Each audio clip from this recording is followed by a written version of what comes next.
మధుసూదన్ రెడ్డి గారు, మనం చాలామంది చూసాం. అంటే ప్రధానంగా కొంతమంది ఐఏఎస్ల మీద విమర్శలు వచ్చినాయి, ఐపీఎస్ల మీద విమర్శలు వచ్చినాయి. నా దగ్గర ఒక జాబితా ఉంది. ఉన్న విమర్శలు వచ్చినటువంటి వాళ్ళు రజత్ కుమార్ మీద చాలా విమర్శలు వచ్చినాయి. రజత్ కుమార్ ఎలక్టరల్ ఆఫీసర్గా ఉండే, చీఫ్ ఎలక్టరల్ ఆఫీసర్గా ఉండే. ఆ తర్వాత ఇరిగేషన్ చీఫ్ సెక్రటరీగా ఉన్నప్పుడు ఆయన మీద చాలా తీవ్రమైన విమర్శలు వచ్చినాయి. అట్లాగే నవీన్ మిట్టల్ మీద కొన్ని విమర్శలు వచ్చినాయి. కొన్ని మీరు కూడా చాలా తీవ్రమైనటువంటి విమర్శలు చేసినటువంటి వాళ్ళు ఒకరు. తర్వాత సోమేష్ కుమార్ మీద విమర్శలు వచ్చినాయి. సోమేష్ కుమార్ అయితే ధరణి విషయంలో మొత్తం ఆయనే కీలకమైనటువంటి చట్టం తిప్పిండి. తర్వాత ఇంకో కొంతమంది ఐపీఎస్ ఆఫీసర్ల మీద కూడా వచ్చినాయి, ఐఏఎస్ ఆఫీసర్ల మీద వచ్చినాయి. వీటన్నిటిని చూస్తే మన ప్రకాష్ గారు అయితే ఒక విమర్శ కూడా చేస్తున్నారు, ఆయనకు అనుకూలమైన వాళ్ళు. అదే సందర్భంలో బీహారీ గతంలో రేవంత్ రెడ్డి చేశారు, ఇప్పుడు ప్రకాష్ గారి దగ్గర వచ్చా.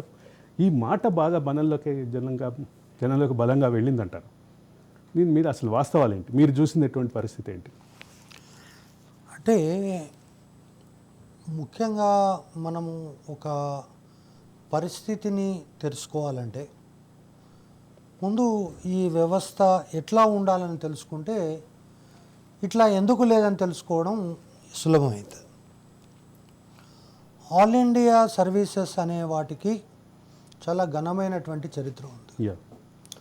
స్వాతంత్రం వచ్చిన తర్వాత ఏవైతే సివిల్ సర్వెంట్స్ అనేవాళ్ళు దాన్ని పూర్తిగా మార్చి అడ్మినిస్ట్రేటివ్ రిఫార్మ్స్లో భాగంగా జాతీయ స్థాయిలో జాతీయ సమగ్రతను సమైక్యతను పెంపొందించేటటువంటి ఉద్దేశంతో ఈ దేశవ్యాప్తంగా ఒకే రకమైనటువంటి పరిపాలన కొనసాగించడానికి, రాగద్వేషాలకు అతీతంగా ఉండడానికి ఈ ఐఏఎస్ ఐపీఎస్ వ్యవస్థ అనేటటువంటిది వచ్చింది. మీరు చూస్తే చాలా వరకు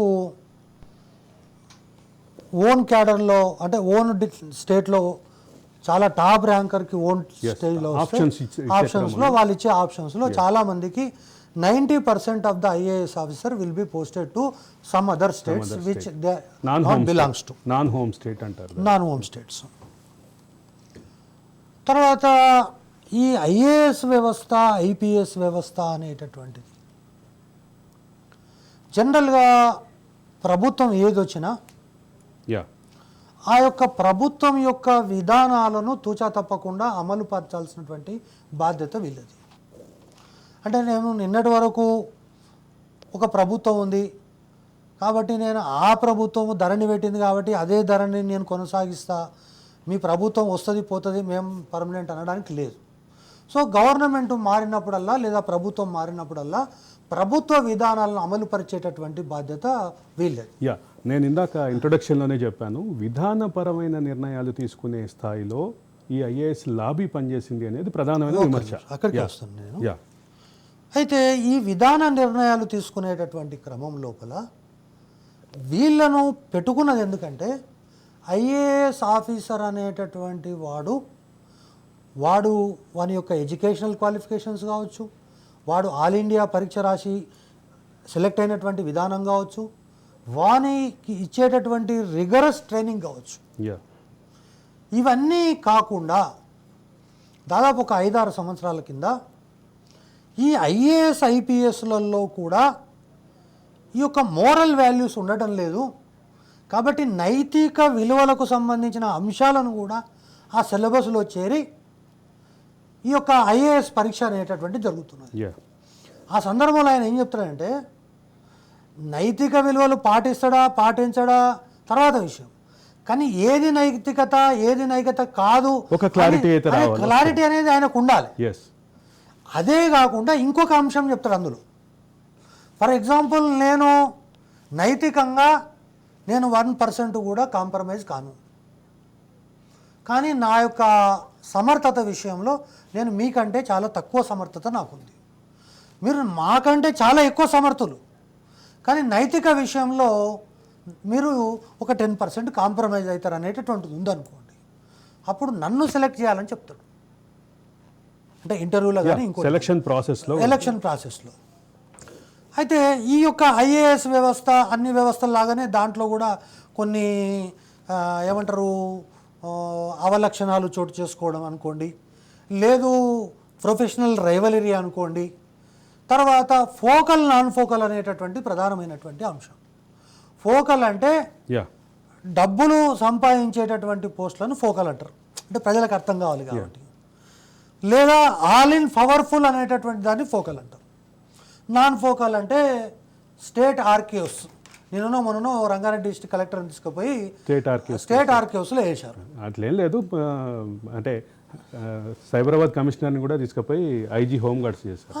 నేనేమంటున్నా అంటే అవన్నీ కూడా నాన్ ఫోకల్ పోస్టులు. ఎస్ అయితే ఇక్కడ నేను చెప్పిన ఇంతకుముందు ఉన్న నీతి శాస్త్రం ఉంటుంది కదా, ఈ నీతి శాస్త్రంలోనే మూడో అంశం కింద చెప్తారు. For example by various means ఆయన ఇంటర్వ్యూ బాగా రాసి ఉండొచ్చు, ఇంటర్వ్యూ తర్వాత ఎగ్జామ్ బాగా రాసిండు, ప్రిలిమ్ బాగా రాసిండు, ఆయన సెలెక్ట్ అయ్యిండు, నైతిక విలువలు చూస్తే 0 ఉన్నాయి. మరి అటువంటి వాడిని సెలెక్ట్ అయిన తర్వాత నేను ఇంటికి పంపలేవు కదా. కాబట్టి అటువంటి వాళ్ళ కోసం ఇటువంటి మేధోపరమైనటువంటి కొన్ని పోస్టులు రెడీగా ఉంటాయి. అంటే స్టేట్ ఆర్కైవ్స్ కానీ, లేకపోతే హోమ్ గార్డ్స్కు సంబంధించిన బట్టలు కుట్టించడం కానీ. మీరు చాలా విచిత్రమైన మాట చెప్తున్నారు. అది మేధోపరమైనటువంటి పోస్ట్ అంటున్నారు. దాని గురించి లూప్ లైన్ అనేది జనరల్గా వాడే పదం. ఇటువంటి మేధావుల యొక్క ఈ శక్తియుక్తులు అనేటివి అక్కడ బాగా ఉపయోగపడతాయి. ఇప్పుడు అంటే ఉదాహరణకు నేను చెప్తాను, ఐజీ హోమ్ గార్డ్స్ బట్టలు కుట్టించే చాలా మేధావి ఆయన. ఏంటంటే ఐజీ హోమ్ గార్డ్స్ తన బట్టలు కుట్టించేటప్పుడు కానీ, లేదా ఆ హోమ్ గార్డ్స్ సంబంధించినటువంటి విషయాల పట్ల ఏముండాలి, షూ ఎట్లుండాలి, ఏం కదా, చాలా డీజీపీ ఎవరైనా చేస్తారండి. ఐజీ హోమ్ గార్డ్ చేయడం చాలా కష్టం. సో కాబట్టి అటువంటిది ఒకటి. కొత్త కోణం కనిపిస్తుంది నాకు. సెటైరికల్ కోణం, సెటైరికల్ ఏం కాదు. అట్లేమనుకుంటారు. ఇప్పుడు ఫర్ ఎగ్జాంపుల్ రంగారెడ్డి కలెక్టర్ ఉంది, ఆమెకు చాలా మంచి పేరు ఉంది. మరి ఏమైందో తెలియదు కానీ ఈ యొక్క బటన్స్ నొక్కేటటువంటి క్రమంలో, అంటే ఇప్పుడు జనరల్గా ఏంటంటే ఊళ్ళో భూములకు సంబంధించినటువంటి సిస్టమ్ అనేది ఆ కరణం గారి యొక్క కనుసన్నల్లో ఉండేది. ఆ కనుసల్ల నుంచి తీసి ధరణి పేరు వచ్చిన తర్వాత కలెక్టర్ గారి ఫింగర్ ప్రింట్ కింద భూములన్నీ ఉన్నాయి. అంటే కలెక్టర్ కనుక ఫింగర్ ప్రింట్ తీస్తే ఆ జిల్లాలో ఉన్న భూములన్నీ ఎక్కడికి అక్కడ వెళ్ళిపోతాయి. ఒకవేళ ఆయన ఫింగర్ ప్రింట్ పెట్టిందనుకో, అన్ని భూములు ఆమె ఫింగర్ ప్రింట్